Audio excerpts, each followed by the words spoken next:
Chapter 2. Mum, we've got something to tell you. Mary and Andy walked into their hotel room. It was a large room with 3 beds, a sofa and 2 chairs, a table, a desk, and a large wardrobe. The room was empty. Andy looked in the bathroom. No one was there.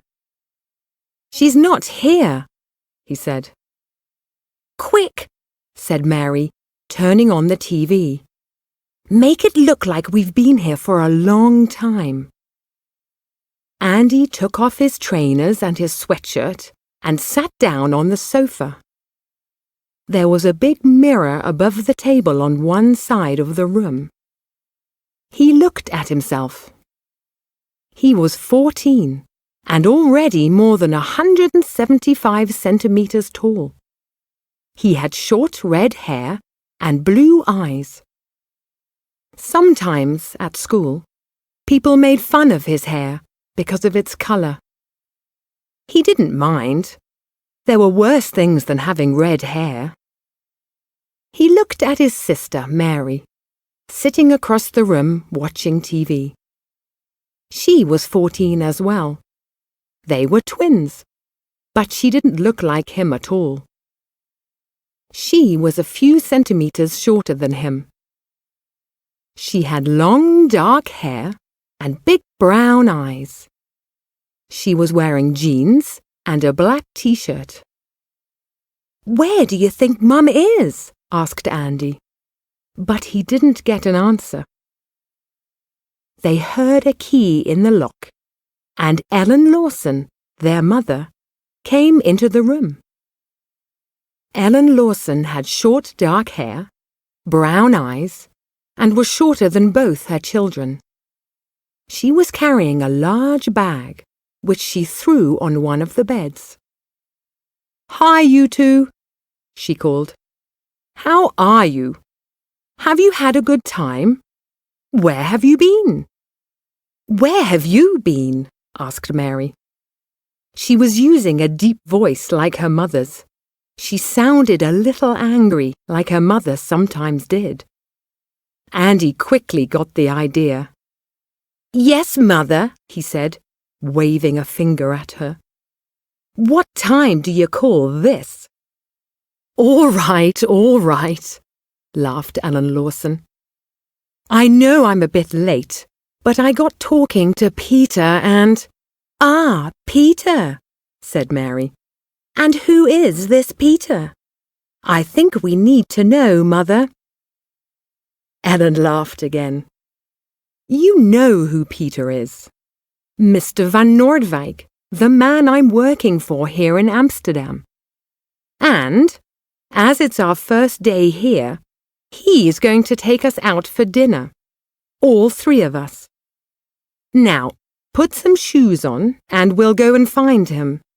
He's waiting for us in a restaurant just round the corner." Quickly, Andy started pulling his trainers back on, and Ellen turned to open the door. Mary looked at Andy and put her thumb up in the air. They were going to be okay.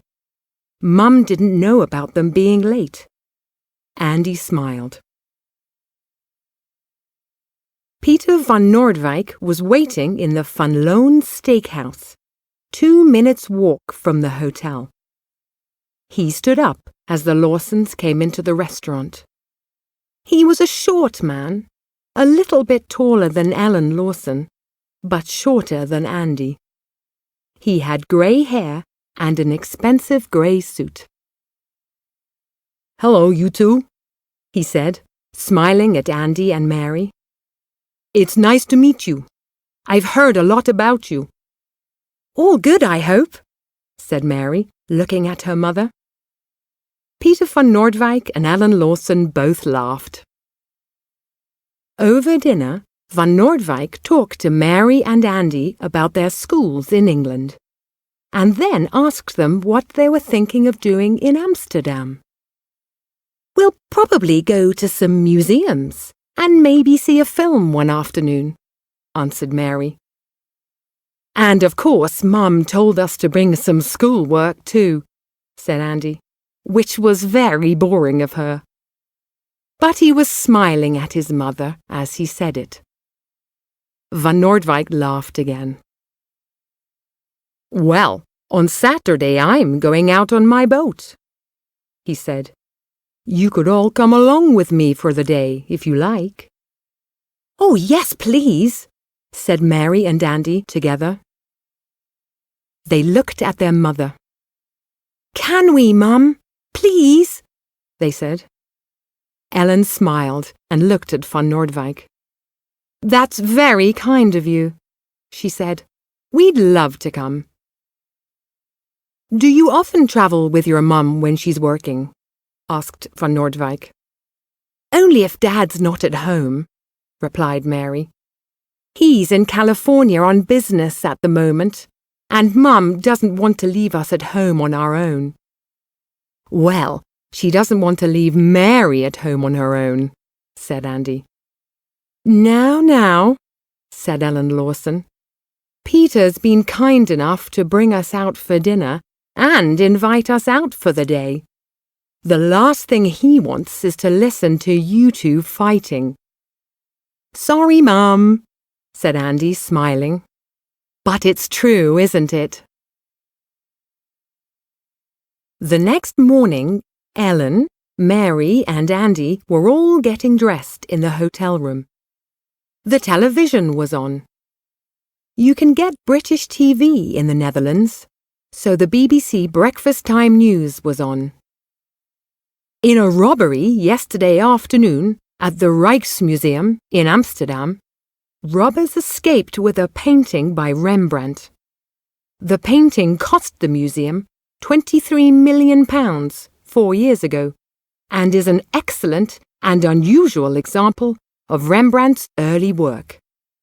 Police do not yet know how the robbers got in and out of the museum, and they are asking the public to help with any information. And now to sport. Mary and Andy looked at each other. Ellen Lawson turned off the TV. "Well," she said, "a robbery just down the road from us. That doesn't happen every day. The Rijksmuseum's only about 10 minutes' walk from here. Anyway, come on, let's go and have some breakfast." As they walked down the stairs to the dining room, Andy looked at Mary. "Do you think?" he asked. "Yes," she replied. Sometimes she and Andy knew exactly what the other one was thinking. Perhaps it was because they were twins. "What are you talking about?" asked Ellen, looking from one to the other. "Well?" asked Andy. "Well, what?" asked Ellen. "I think we have to," replied Mary. "What's all this about?" asked Ellen. "Mum," said Andy, "we've got something to tell you."